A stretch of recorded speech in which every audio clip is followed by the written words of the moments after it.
the Growing for Market podcast.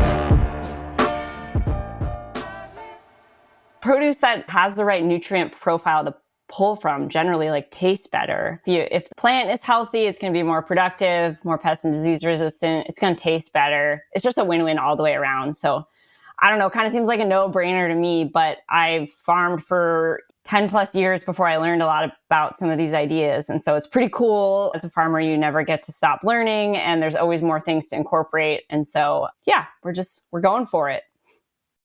Hello and welcome to the Growing for Market podcast, where we talk about growing, marketing, and the business of growing vegetables and flowers for local markets like farmers markets, CSAs, farm stands, and local wholesaling. I'm Katie Kula, your host and a writer for Growing for Market magazine. For 33 years, the magazine for flower and vegetable market farmers.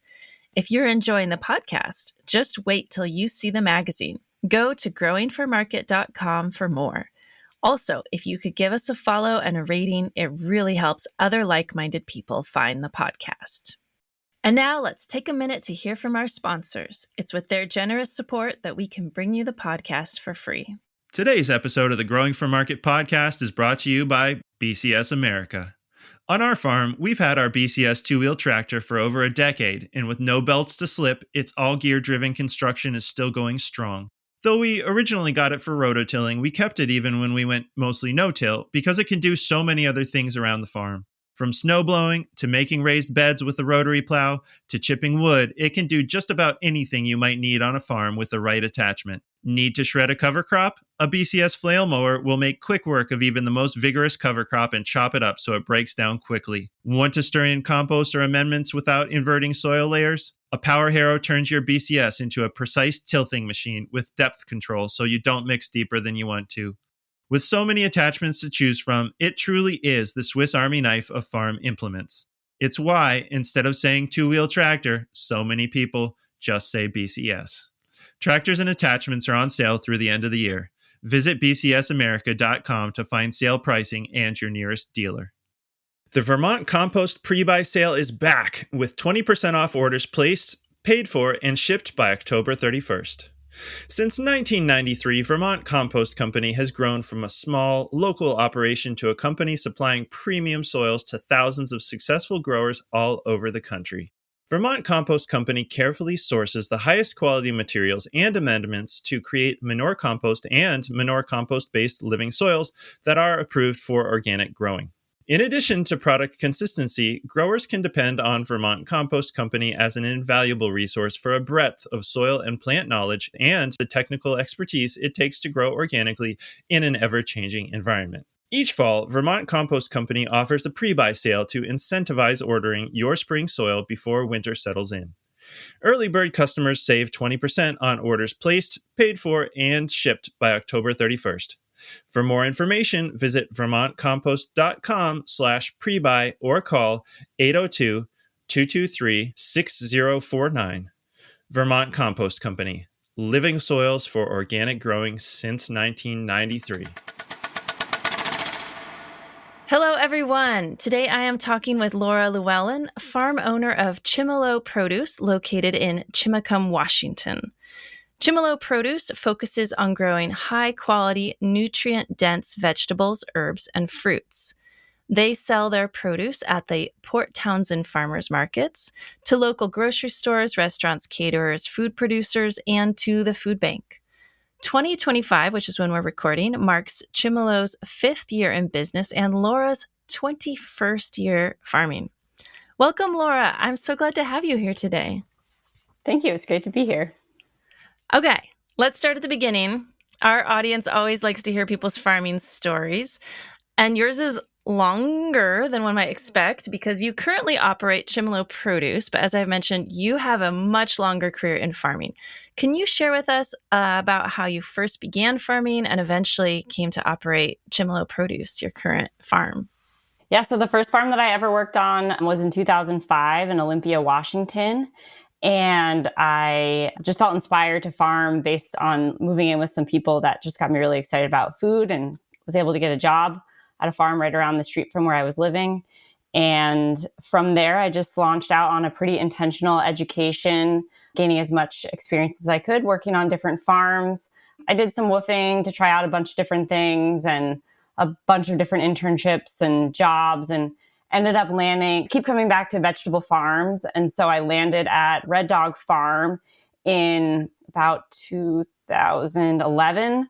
And I was there for 4 years as the farm manager. So that was sort of the pinnacle of my farm worker career, you could say. And then I actually became a produce manager at a food co-op locally in Port Townsend for 5 years.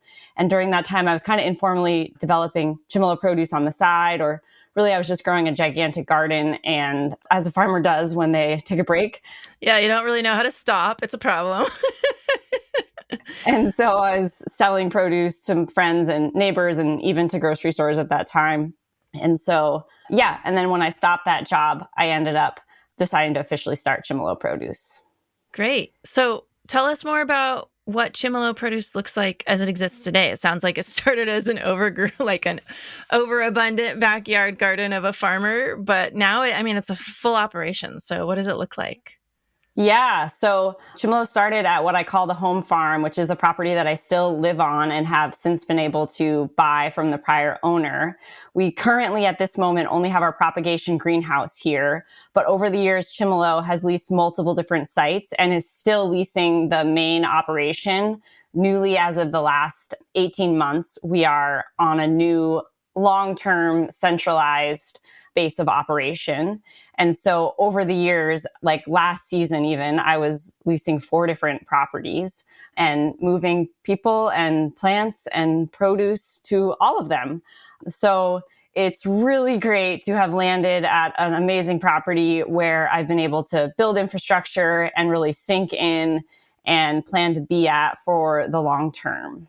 Yeah, I can imagine that simplifies so many parts of your operation. Yeah. To not be like a mobile farmer. But I was so grateful for the opportunities that the other leased spots gave me and allowed me to inch up from first just doing wholesale and then bringing on the farmer's market once I had enough ground. And I brought employees on in my second year when we started doing that farmer's market. And so there was a particularly 1 acre of land that I subleased that really kind of allowed us to grow as a business to where we are today, which is we have 3 acres of mixed produce and herbs, mostly, and a few strawberries in production. And before we get too far away from the origin story, tell us about the farm's name, because it's a word that probably nobody's heard before. Correct, because I created it. Yeah. So the home farm, as I've been calling it, is technically located in the zip code of Port Ludlow, but it feels like the neighboring town Chimacum, which is more of an agricultural small town feel. And so thus we created Chimalow because we were growing produce in Chimacum and Port Ludlow. So now the farm is mostly based in Chimacum, but technically has its roots here in Port Ludlow. So it's still got the in-between name. Yes. I want to talk a little bit about the place where you grow. You are on Washington's Olympic Peninsula, which has a very unique set of growing conditions. I'm trying to even picture where else in the country might be similar, but just tell us more about what it's like to grow there. What are the growing conditions that shape your farming experience on the peninsula? And I also understand it's very like microclimate-y, so your spot might even be different than somebody else's. Yeah, it's true. So it's a maritime climate, and that means that it doesn't get really cold or really hot. And the further that you get away from the water, it might get hotter or colder. But Port Townsend, for example, is even more moderate. And we're also on the edge of the rain shadow. So we probably get 25, 30 inches of rain a year. People think of Washington as like super rainy, but we actually have generally a pretty dry summer, fall, consistent. This year, we haven't really had any sizable rain since like April, I would say. We've been irrigating since April, but past seasons, sometimes don't even start irrigating until sometime in June. So this year was rare in that lack of rain. And we had a heat advisory that got launched right now that we're in the middle of. And the high was predicted to be 82 degrees. That has since increased to 87 degrees is the high predicted. Poor you, Laura. But that's what constitutes a heat advisory here. Oh, dang. So it's a pretty great growing climate for plants, and people still feel like it's really hot when it's 80 degrees, but it's manageable. And there is, the plants, one thing that's also really unique about here is that the plants will survive the winter. Kale plants, you can leave carrots outside under the ground. Things will survive the winter, but they don't really grow because there's not enough daylight for plants to actually keep growing from roughly like November to February. It's just too gray and cloudy. So a greenhouse operation in Maine, which is further north than us, may get a lot more like light units and actually be able to grow better crops in the winter than we can here in the Pacific Northwest. But we still can grow all year round in just a different sort of way.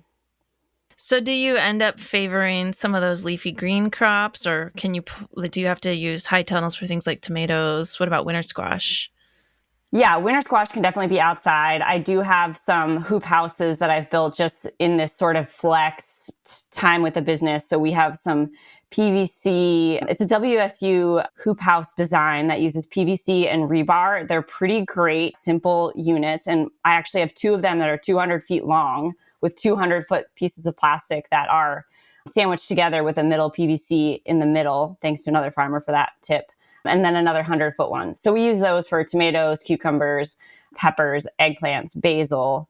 And then if I had a fixed greenhouse, I would definitely grow more greens for the winter. We kind of shape our sales season around the farmer's market. So from the beginning of April till the end of December, we're selling every Saturday, and in the height of summer, Wednesday at a farmer's market. So that's essentially when I'm trying to harvest produce to match that. I more or less shut down for just like planning in the hardest time to be having greens grow here, January, February, March. Right. So the market is a long market then, it sounds like. Yeah, it is. Yeah, it goes till technically the Saturday before Christmas. And so the weather can get a little bit dicey. Oh, that is a very late market. Yeah, we had one market that has been canceled in the 4 years that I've been doing the farmer's market. So big wins, but you plan for big wins. You just bring extra tent weights. There's some indoor space, and if we're there, the customers show up. And the summer markets have been some of my best markets because farms drop out and people are just so appreciative. It's kind of a really beautiful community event when you're standing out there in 20-mile-an-hour gusts of wind. Yeah, that sounds exciting.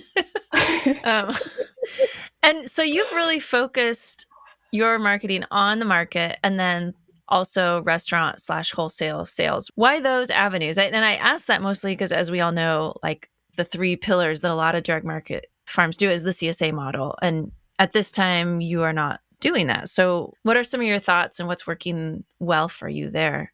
Yeah, I feel like it's constantly a moving target of like what feels the most like financially viable versus the labor equation. And so I think a CSA would actually be less labor intensive than a market. And so when I started Chimalow, I did a CSA and did wholesale. And then when I brought the farmer's market on, I didn't feel like maybe the first year I did both. I should remember that. Maybe the first year I did both, I think.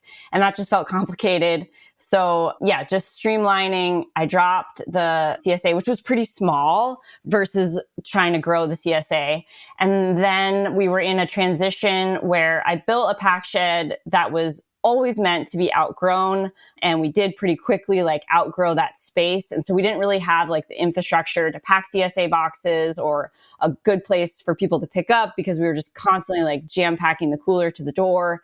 And so it was primarily out of necessity that I haven't brought back the CSA. And then just this spring and summer, we built a new pack shed facility at the new property, which the owners call Willoughby Acres. So to distinguish, I'll use that terminology. So at Willoughby, now we would have the space to bring back a CSA, but in January, we were just like trying to full speed ahead to like get this pack shed built. And so it didn't seem like the best.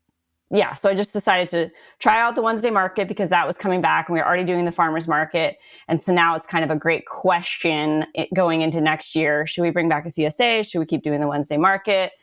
I also daydream about just being a wholesale only farm. So just kind of playing with all of the pieces and trying to figure out which is going to be the best. But in general, it has not been as easy to get and maintain wholesale accounts as I maybe thought it would be. And so that has been a reason that I haven't already gone all wholesale. And I've really fallen in love with the farmers market, and building produce displays is probably one of my favorite parts of my job.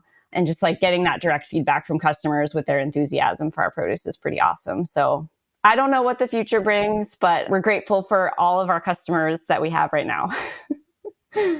Yeah, for sure. Yeah, I just have to chime in and say the relationship part of market and CSA, if somebody sets up like a market style CSA, is just so lovely. For those of us who like humans, and I'm going to just admit that some people are farmers because they don't like humans very much, but for us farmers who like that and like getting that feedback, it's pretty great. And now let's take a minute to hear from our sponsors. It's with their generous support that we can bring you the podcast for free. A well-built high tunnel is one of the smartest investments a small farm can make. It protects your crops, extends your season, and keeps income rolling in even through winter. Nifty Hoops builds complete Gothic high tunnels that are easy to install and built to last. Their easy, bolt-together construction makes setup straightforward and efficient, whether it's a small backyard hoop house or a dozen large production-scale high tunnels. Especially through their community build option, where professional builders work alongside your crew, family, or neighbors to build each structure, usually in a single day. Most growers go with Nifty's full setup: steel-framed end walls, roll-up sides, baseboards, double plastic with inflation, automated vents, and real doors, all priced to make the best choice the easy one. Nifty is a small crew out of Michigan using U.S. steel and working hands-on with growers across the country. They'll help evaluate your site, handle NRCS paperwork, and if they're building with you, they'll even float your cost share until after the build. Visit niftyhoops.com to learn more. Farm more seasons. Grow more food. Nifty Hoops. We know it's peak season. You're busy. But the messages you send now are what drive renewals later. That's why Farmhand is offering free, instant access to their farmer-built newsletter builder. No demos, no setup fees, just drop your logo, upload your list, and start sending farm-branded emails that boost sales, engage members, and save you hours each week.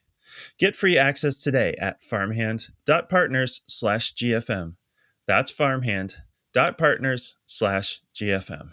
And now, back to the show. Okay, I have a bunch of things I want to follow up on what you just talked about. Let's follow up first on market displays, because you brought this up.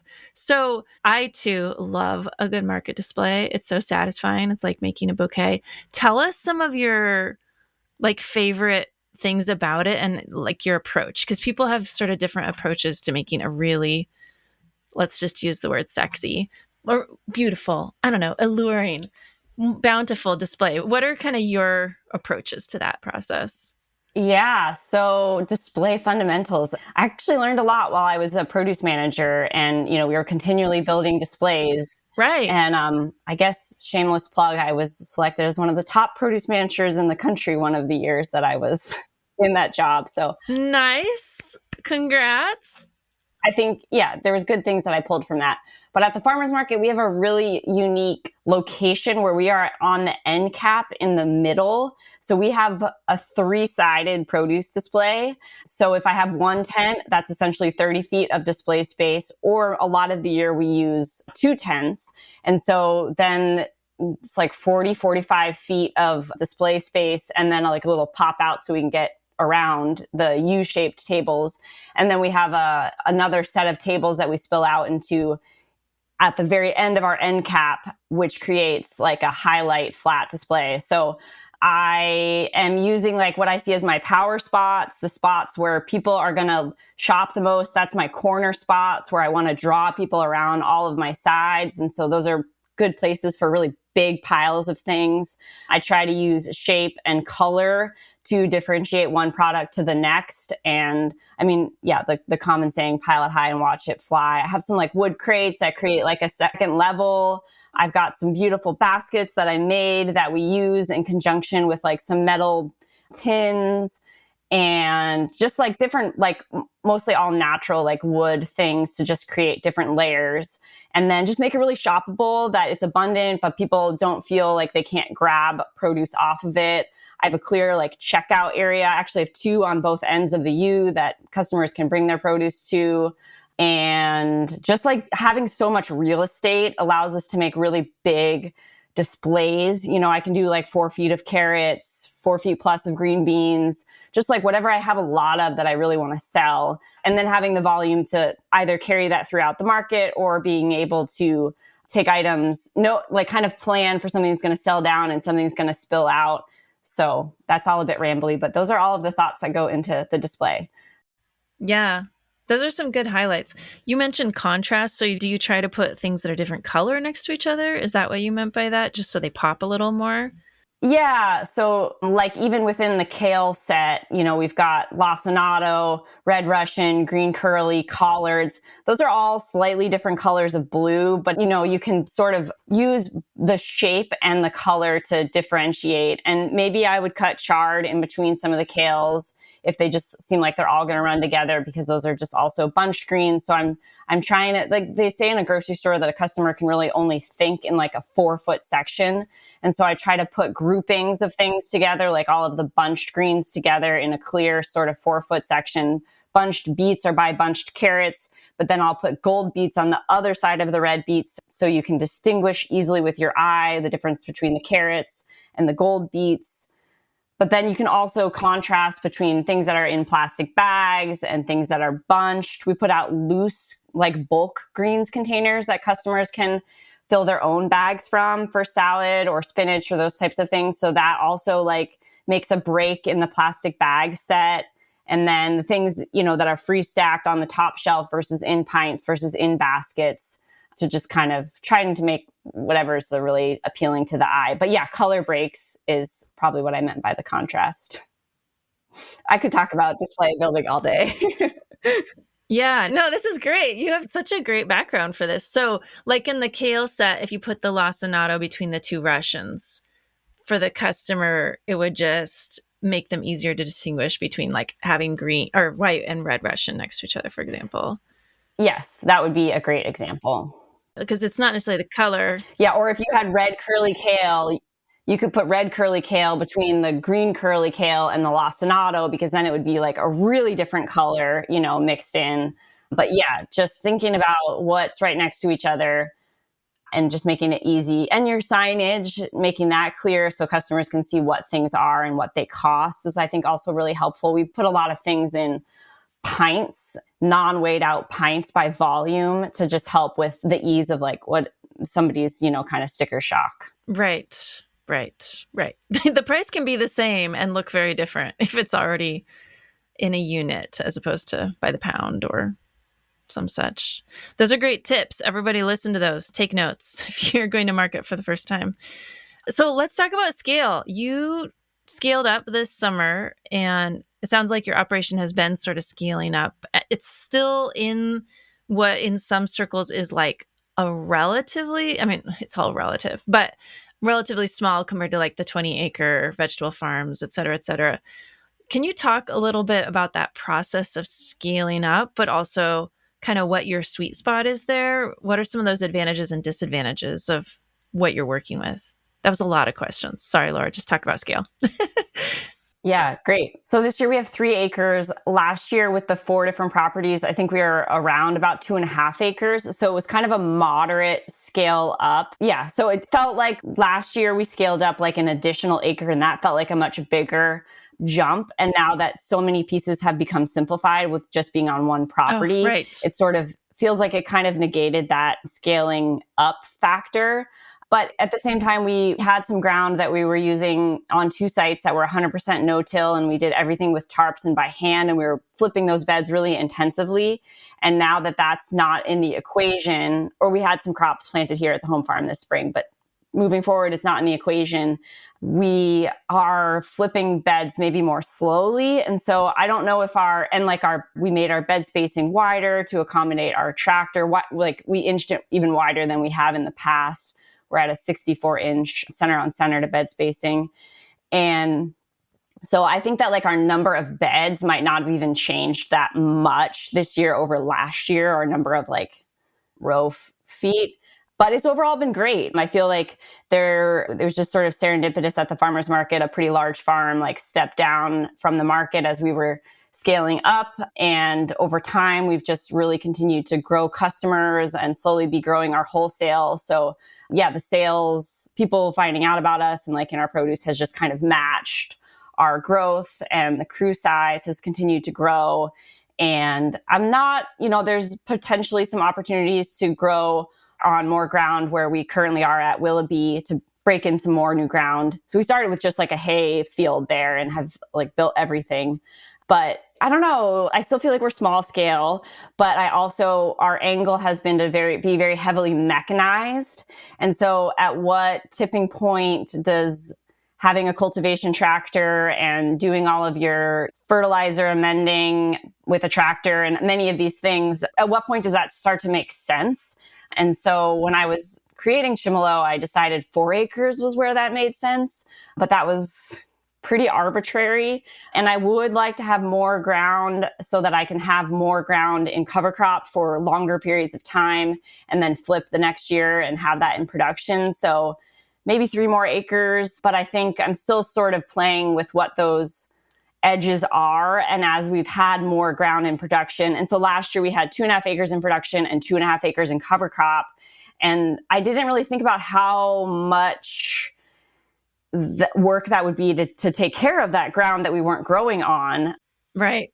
It's not just doing nothing, And so I'm undecided on what will be our final scale. And I think that just kind of continually, trying to see where the numbers fall and what makes sense.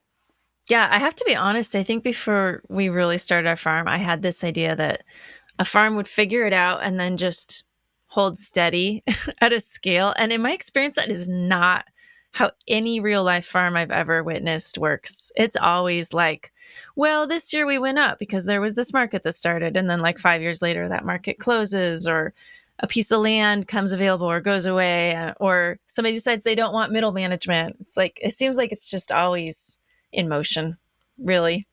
But yeah. Well, and it's important to be adaptive to. Yeah, exactly. Just to get used to that.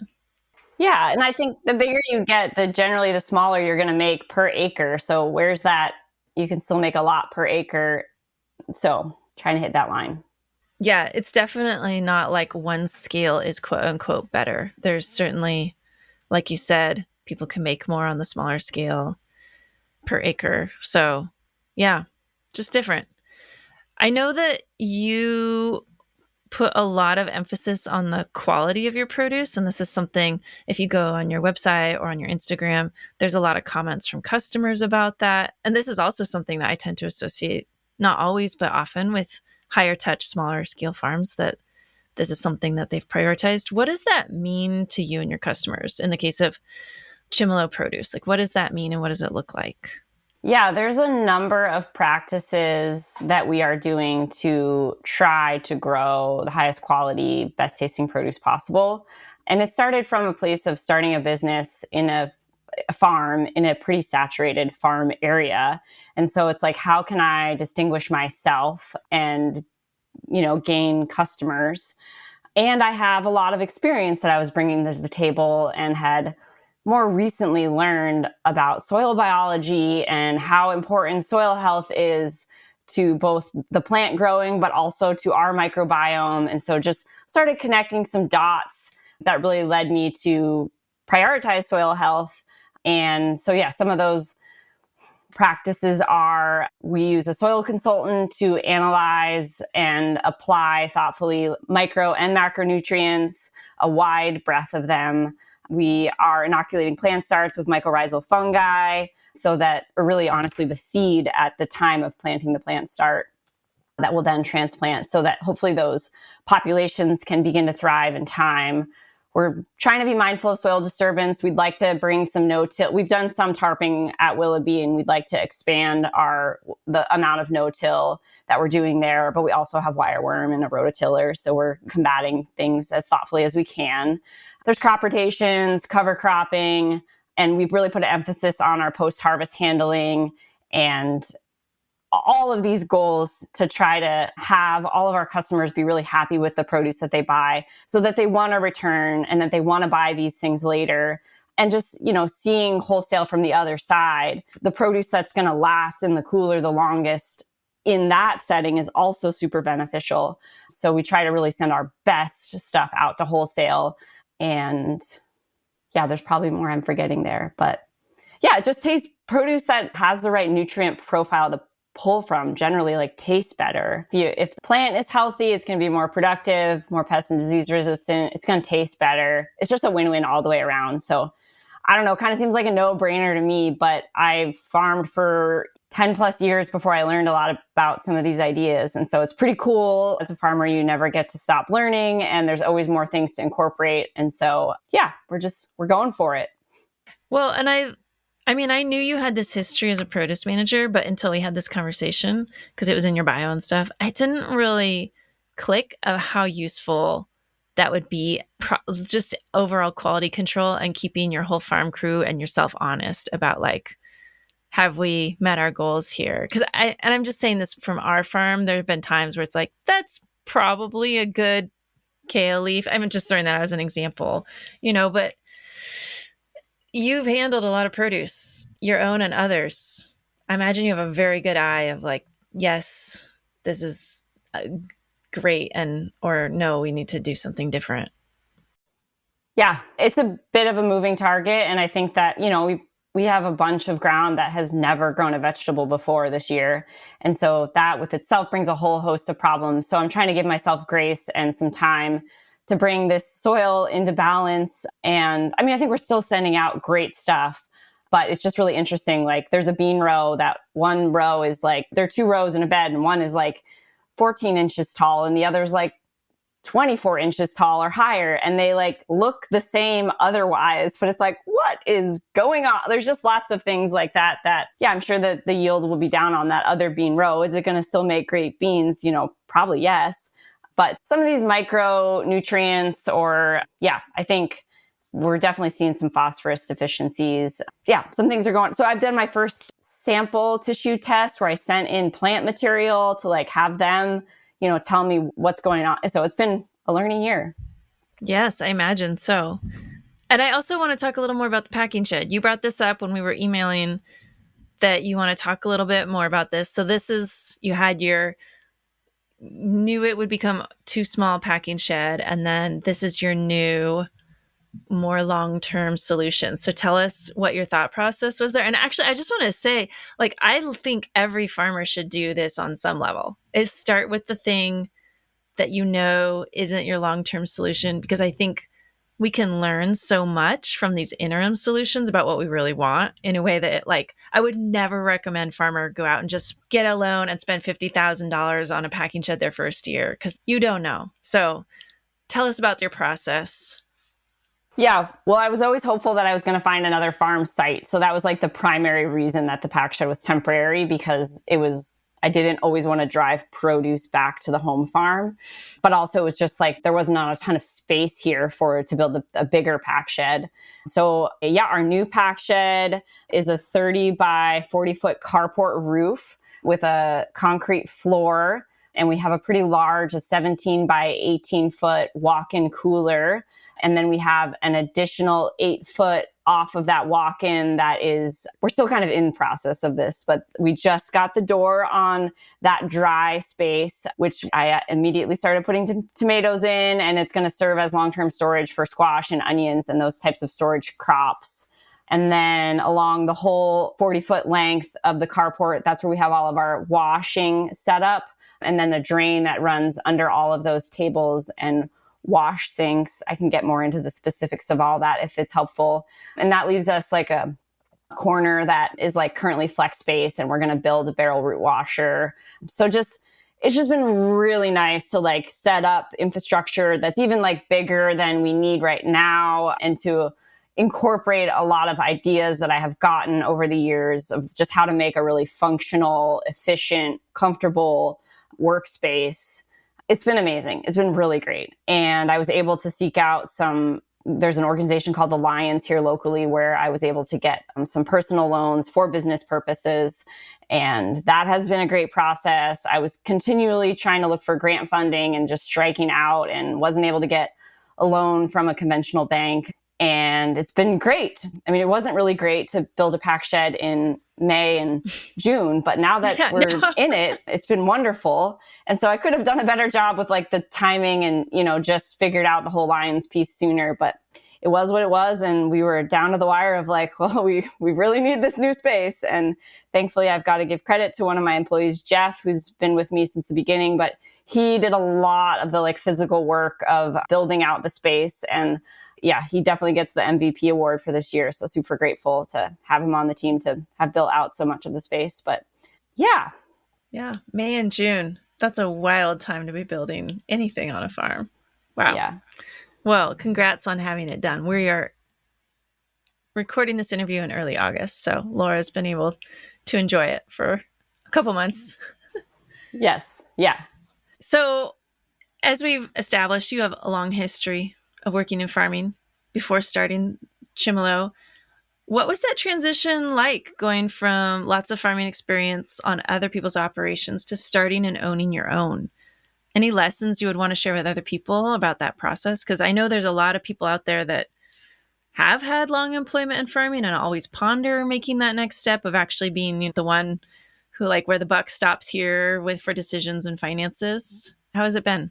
It's been good. Yeah, there definitely was like a lot more to learn than I anticipated around just like the running of the business side of things and like how to pay taxes and who to pay taxes and what websites and, writing budgets and paying attention to cash flow and hiring employees and doing it all official by the books. And there was many growth points, but I really enjoy working not only in the business, but I really like working on the business. And so I would like, if anything, I would love to be able to have more time to, do more of that side of things rather than just kind of squeezing it in at the bare minimum.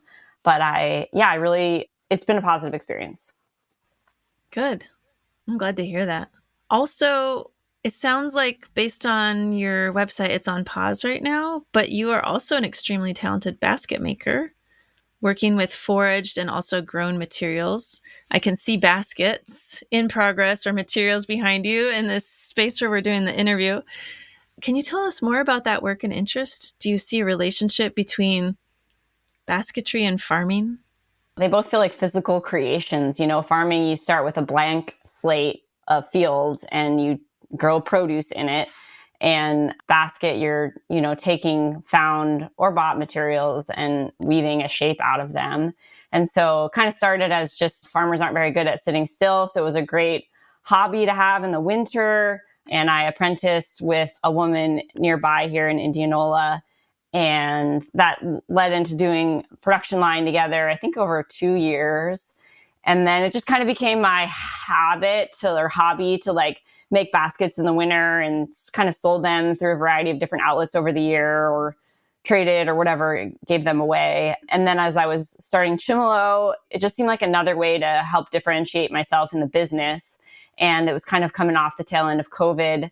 So I made probably like 60, 80 baskets in that first, before Chimalow officially started. And then like as it was going or getting started, and they were very well received. I sold them at the Port Townsend Farmers Market.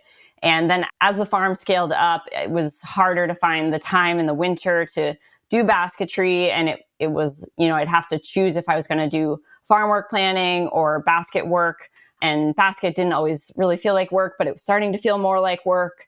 And so I just chose to focus on the farm and put basketry aside for now. And the beautiful thing is that, baskets don't really go bad. So I can still sell these ones that I have left, hopefully. And like just this last week at the market, somebody came up to me and they were like, I hear that you sell baskets and like, can I, and so, yeah, there still can be informal sales that can happen from the remainder of my current collection. But I tend to tell people that if the farm fails, then I will go back to basketry.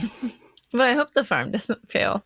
But I also, your baskets are gorgeous. So, maybe someday you'll have like no need for sleep or something. I don't think that's going to happen.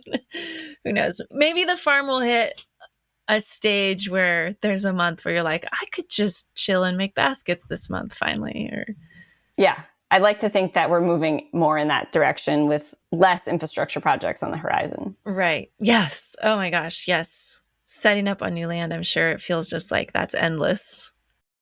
Yeah, definitely. Looking to the future, do you see any long-term challenges for Chimalow Produce, and what kind of steps are you taking to meet those? Yeah. Well, you put out a short list of suggestions there. I think you kind of nailed them all between like labor, climate, market prices, input prices. They're all in it. It's a beautiful equation. I think farming, just we're all subject to the weather. I'm so grateful that I haven't like experienced a flood or major hail or, anything like that to this point. But we are right next to a creek. So it's like, oh, what if that just like flooded? Which tractor do I drive away? I don't know. There are these thoughts that I percolate on. The end result is I could drive the Kubota and tow the G because I would not want to leave the cultivation tractor behind, but I also wouldn't want to leave the Kubota behind.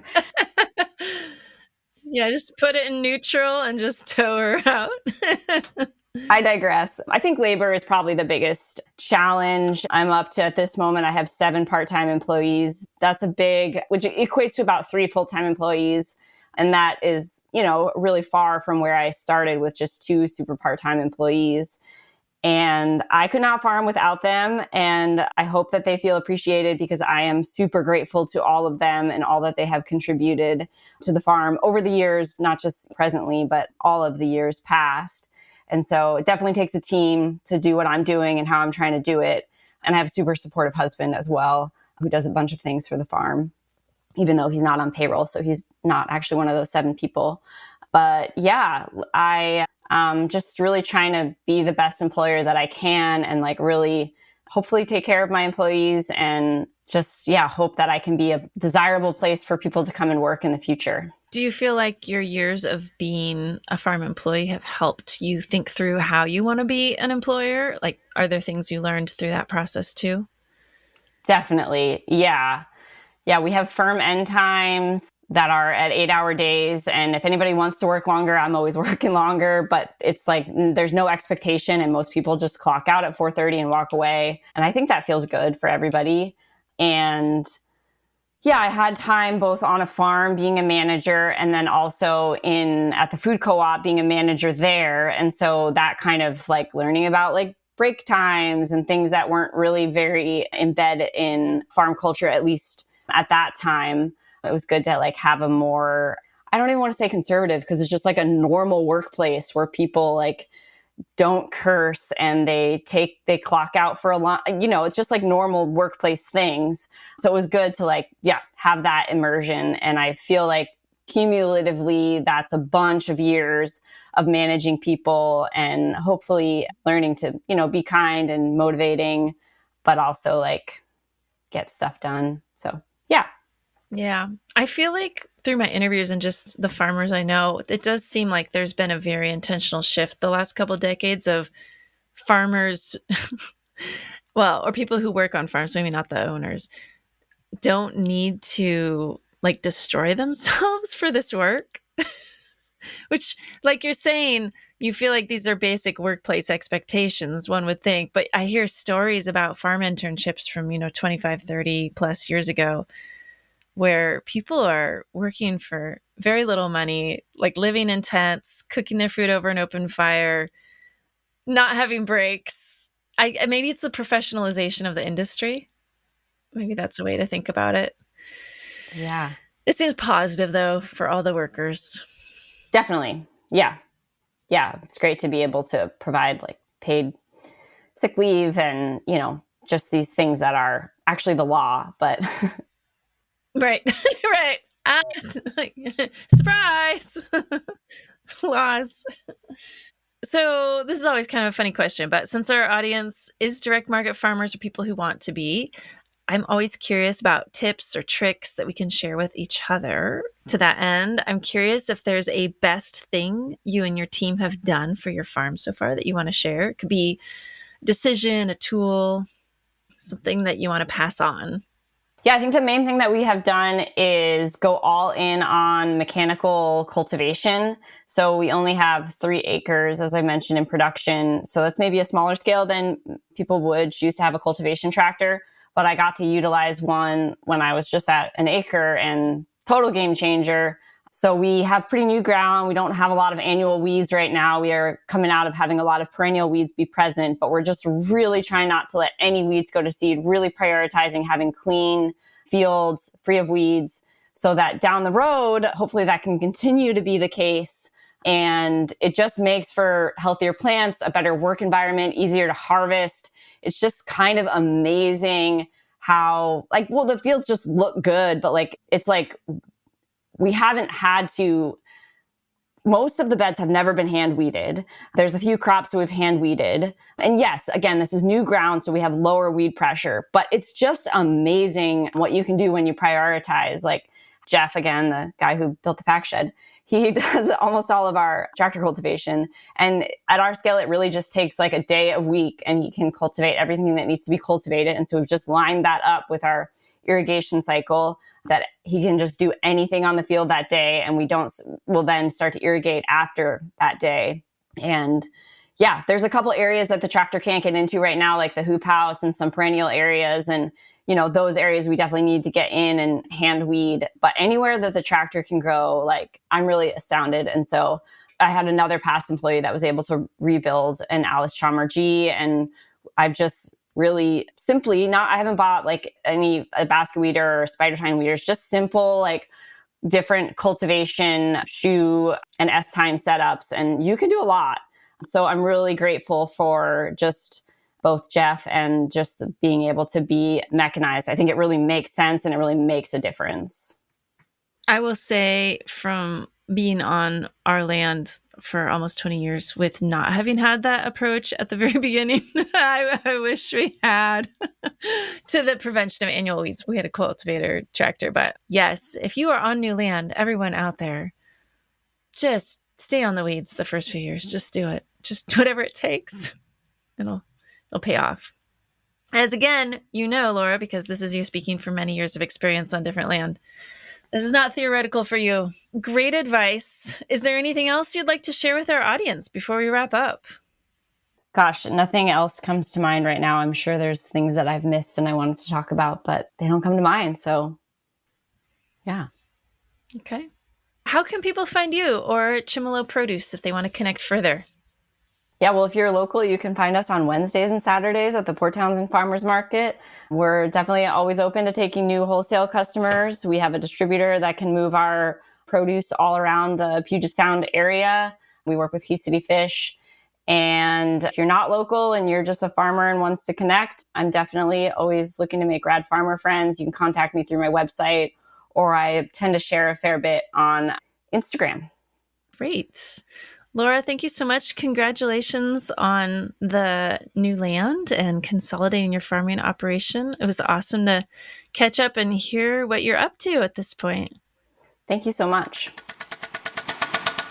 Thank you for joining us for this episode of the Growing for Market podcast. If you've been enjoying the show, please consider giving us a follow and a rating or review. It really helps others find the podcast. For more tips and information from farmer to farmer, check out our magazine at growingformarket.com. Whether you're a commercial grower or just want to grow like one, subscribe to Growing for Market magazine for the nitty-gritty of growing, marketing, and the business of market farming.